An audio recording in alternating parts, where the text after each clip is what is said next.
Hello everyone, welcome back again. So दोस्तों, आइए हम लोग बात करते हैं कल की ट्रेडिंग के लिए कि क्या हमारा प्लानिंग और स्ट्रेटजी रहने वाली है, कहाँ पे हम अपनी एंट्री और एग्जिट डिसाइड करेंगे। सो फ्रेंड्स, सबसे पहले अगर हम इसको बड़े टाइम फ्रेम पे देखें तो 1 डे के कैंडल में यहाँ पे आप लोगों को दिख रहा है कि मार्केट ऊपर गया, फिर रिट्रेसमेंट हुआ, फिर ये ऊपर की तरफ में गया है। लेकिन यहाँ पे आप लोग क्लियरली देख सकते हो कि आज का जो कैंडल है एक तरह से वीक कैंडल बना है, कमज़ोर कैंडल बना है।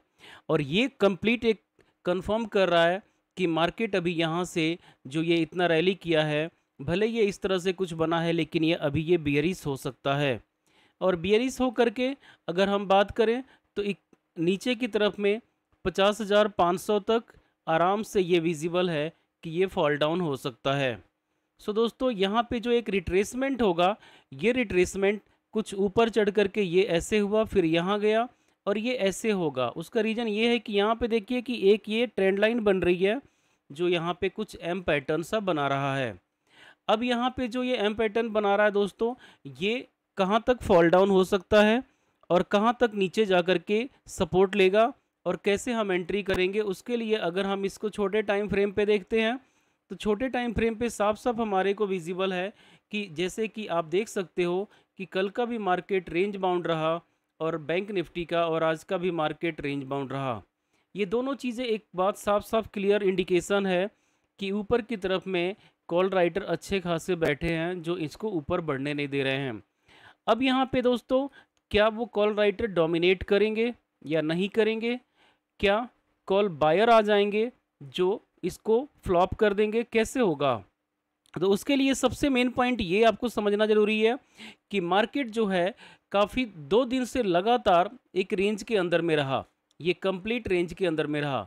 अब ये जो रेंज बना हुआ है, ये रेंज हो सकता है कि नीचे की तरफ में ब्रेक हो जाए कल। उसका रीज़न ये है कि मार्केट में जो डेटा दिखा रहा है दोस्तों, ये डेटा अपने को टोटली वीक नज़र आ रही है। बैंक निफ्टी का स्पेशली बात करूं तो वैसे निफ्टी का भी कुछ वही हाल है, लेकिन बैंक निफ्टी और भी ज़्यादा वीक है। तो जो ये डेटा है फ्रेंड्स, ये डेटा ऑलरेडी काफ़ी वीक दिख रहा है आज का। सो इस कंडीशन में हमें जहाँ तक उम्मीद है कि मार्केट जैसे यहाँ पे देखिए कि गैप अप खुला लेकिन नीचे की तरफ में आ करके ही क्लोजिंग दिया और लास्ट में भी एक सेलिंग हुआ है। सो यहाँ पे भी कोई अच्छी एक सिग्नल नहीं मिल रही है। सो दोस्तों, इस कंडीशन में हम करेंगे क्या और किस तरह से हम ट्रेड करेंगे? तो मान लीजिए कि कल की जो चांस ज़्यादा दिख रही है वो दिख रही है कि फ्लैट ओपन हो जाए। अगर फ्लैट ओपन होता है तो पहले हमें इन सेलर्स को निकालना चाहता है या इन बायर को निकालना चाहता है, इसको देखना होगा। और उसके लिए सबसे पहले क्या करना होगा आप लोगों को कि यहाँ पे फ्लैट ओपन होने पे कुछ भी ट्रेड नहीं करना है 15-20 मिनट, क्योंकि ये हो सकता है कि सेलर को निकालने के लिए ऊपर निकल जाए या हो सकता है कि यहाँ पे बैठे हुए जो ये बायर्स हैं या यहाँ पे बैठे हुए जो ये बायर्स हैं, वैसे तो ये निकल चुके होंगे लेकिन फिर भी अगर कुछ रहते हैं तो उनको निकालने के लिए नीचे आ जाए और फिर अपना ये ट्रैक सेट करें। लेकिन जैसे ही फ्लैट ओपन होने के बाद से अगर ऊपर निकलता है और यहाँ पे सेटल होकर के कुछ समय और ऊपर की तरफ में क्रॉस करता है 550 को, तो हम कॉल साइड में जा सकते हैं। लेकिन उसकी चांस बहुत कम है दोस्तों।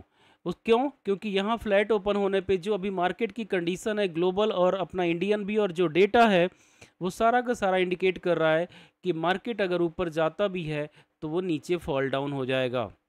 दूसरा, अगर मान लीजिए कि गैप डाउन खुल जाए, जिसकी भी चांस है कल मैक्सिमम की गैप डाउन खुल जाए, तो इस कंडीशन में सबसे पहले आपको ये समझ में आ गया कि ये जो बायर है वो तो ऑलरेडी ट्रैप हो गए।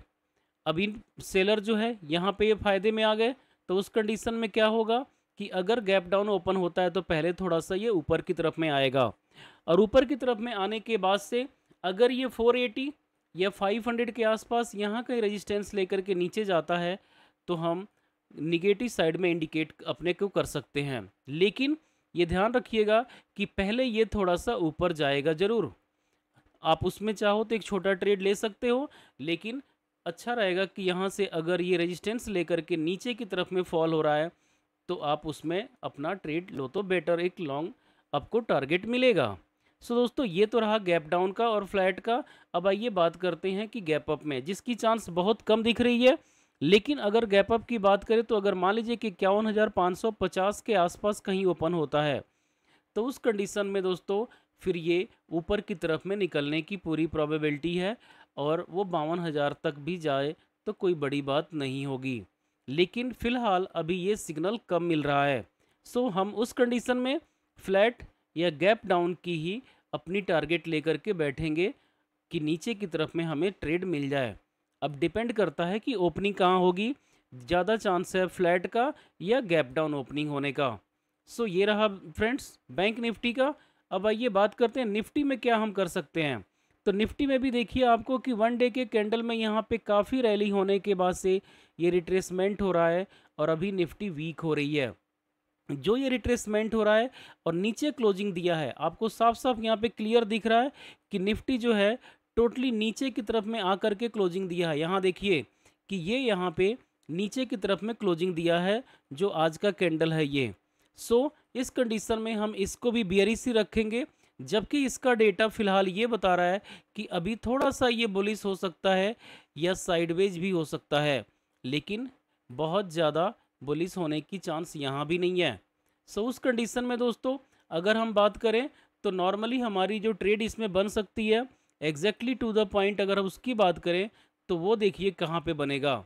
सो यहाँ पे आपको एक चीज़ समझ में आ गई कि कल भी मार्केट लगभग देखा जाए तो एक तरह से साइडवेज ही रहा, थोड़ा सा ही रैली किया है, कुछ खास नहीं किया। यहाँ पे ये जो है ये थोड़ी रैली किया, लेकिन आज तो अच्छा खासा गैप अप खुला, लेकिन वो सस्टेन नहीं कर पाया और सीधा नीचे की तरफ में गिर पड़ा। सो ये और ज़्यादा वीक है बैंक निफ्टी के कंपैरिजन में। इस कंडीशन में अगर मान लीजिए हमारे को फ्लैट ओपनिंग मिलती है तो हम सबसे पहले देखेंगे कि क्या ये ऊपर तो नहीं जा रहा है, और उसकी चांस है भी नहीं। जैसे नीचे अपना ट्रैक पकड़ेगा हम सेल कर देंगे, पुट बाई कर लेंगे। लेकिन ये ध्यान रखिएगा कि पहले ये अगर फ्लैट ओपन होता है तो ऊपर जाएगा ज़रूर, उसके बाद रिवर्स करेगा, डायरेक्टली रिवर्स नहीं करने वाला। सो उस कंडीशन में हमारे को ऐसे डील करना है। दूसरा, अगर गैप डाउन होता है जिसकी चांस मैक्सिमम है, अगर गैप डाउन होता है और वो 25,000 ऊपर जा कर के नीचे 25,100 को ब्रेक कर देता है, फिर वो और नीचे फॉल कर जाएगा, 25,800 या 950 तक भी जा सकता है। तो ये रहा दोस्तों दोनों कंडीशन, जो फ्लैट और गैप डाउन का।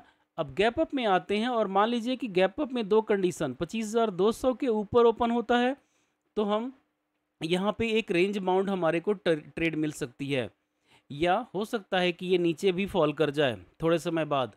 लेकिन अगर मान लीजिए कि बड़ा गैप अप मिले 2000 और 25,300 के आसपास, 280 के आसपास, तो ये पहले अगर साइडवेज रहे उसके बाद ये ऊपर भी निकल सकता है। लेकिन फ़िलहाल जो अभी कंडीशन बनी हुई है दोस्तों, वो ये कंडीशन है कि मार्केट अभी बियरिश कंडीशन में है। आप ग्लोबल मार्केट देख लें चाहे इंडियन मार्केट देख लें, फ़िलहाल दोनों का डेटा निगेटिव ही साइन दे रहा है। सो इस कंडीशन में हम अपने लिए एक अच्छा ट्रेड पुट साइड में फोकस करके निकालेंगे। लेकिन ये मैं नहीं कह रहा हूँ आप लोगों को कि मार्केट ओपन होते ही पुट बाई कर लेना, क्योंकि मार्केट ओपन होते ही पहले ऊपर जाएगा फिर नीचे आ सकता है। तो आपको देखना होगा कि रेजिस्टेंस कहाँ से ले रहा है और एग्जैक्टली वहाँ पे हमारे को एंट्री करनी है। So that's all for today friends, thank you.